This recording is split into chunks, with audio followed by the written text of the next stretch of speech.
Hello，今日我哋咧就嚟食呢啲，我啱啱擺咗落雪櫃嘅，凍咗一下。呢個咧係提子啫喱，跟住我將佢切咗落嚟，跟住凍咗佢，跟住咧佢就變咗咁樣，好得意。你睇下邊就有少少好似雪又好似冰咁樣嘅嘢嘅。跟住咧呢個咧就係嗰啲薯條糖，呢個咧就係嗰啲酸酸條。但係咧我啱啱咧就有一條嘅，我就試咗下，唔酸，本身係酸嘅。呢個係軟糖，呢個都係，呢個係嗰個車厘子嘅糖。咁我哋而家就開始食啦。食咗呢個啫喱嘅嘢先。喺入口樹立告示，禁止南韓人進入，引起關注。和多都美神社有過千年歷史，擁有海上鳥居美景。由於地理位置同南韓相距只有大約50公里，近年吸引大批南韓遊客到當地觀光。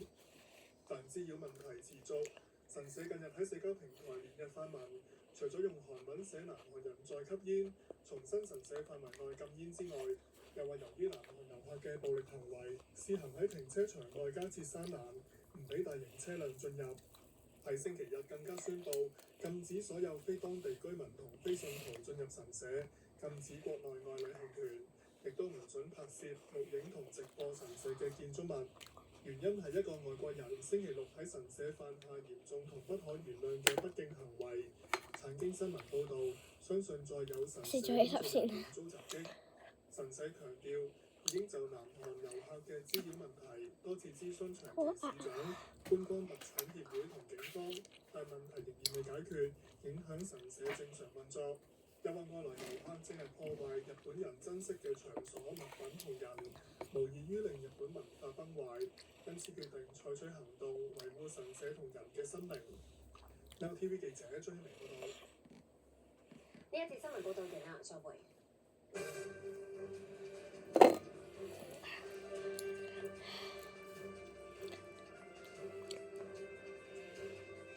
李修賢導演走埋嚟同我講嘢，妹妹，你想唔想拍戲啊？我諗我個腎上腺素嗰刻咧係，哇！即係我就知道原來我想做演員嘅。細個咧好仰慕霆鋒嘅，跟住我又特登去學吉他啦。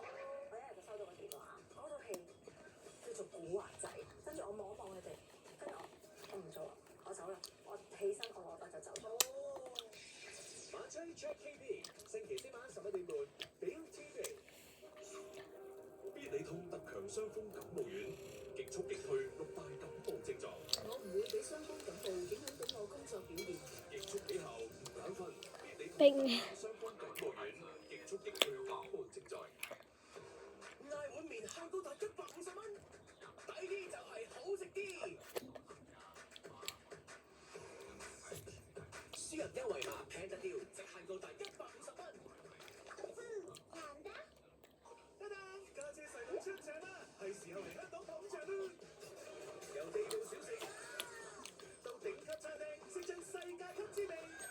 一般嘅世界級景色，你見過未呢？穿越歷史，把玩各國藝術文化同國寶珍品。我呢一張紙喺呢度現場更多嘅世一時刻。大家齊齊祝世界好友暢遊香港啦喂！食呢個。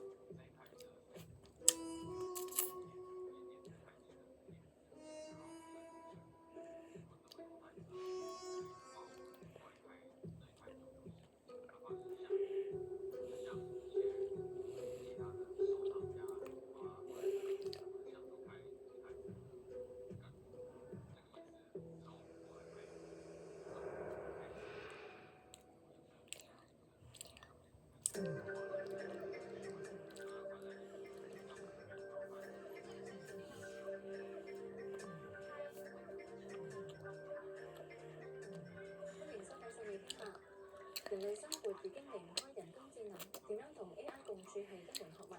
而其中一項要留意嘅係 AI 對心理發展嘅影響。一齊睇睇英國衛報嘅報導，智能聊天機械人 ChatGPT 母公司 OpenAI 聯同美國麻省理工學院進行嘅研究，發現經常使用 ChatGPT 嘅用戶更覺寂寞，離線社交關係亦比較少。但空虛感係同機械人傾偈而嚟，定係因為寂寞先同機械人傾偈係雞同蛋嘅問題？兩項研究分析咗大約4000人同 ChatGPT 近4000萬項互動，又另外招募1000人，每日同 ChatGPT 互動最少5分鐘，為期4個星期。再以問卷記錄佢哋嘅寂寞感、社交參與度同埋對 ChatGPT 情感依賴程度。同 ChatGPT 產生咗聯繫嘅人，即係傾偈時間排前10%嘅用戶。研究話佢哋比其他用戶更寂寞。而同文字聊天機械人相比，語音聊天機械人起初更加有助減輕用戶嘅孤獨感。但係隨住使用時間增加，呢個優勢會減少。而若果將 ChatGPT 語音設定為異性嘅聲音，互動4星期後，實驗對象普遍對機械人有更高嘅情感依賴，孤獨感水平亦明顯更高。而 OpenAI 同埋麻省理工學院媒體實驗室準備將研究結果交俾同行評審。有學者認為值得進一步研究 AI 對人類心理發展嘅影響。英劇《運動少年時》近期引發各界熱烈討論，連英國首相施紀賢都曾經同仔女一齊睇，並且話要正視劇中所反映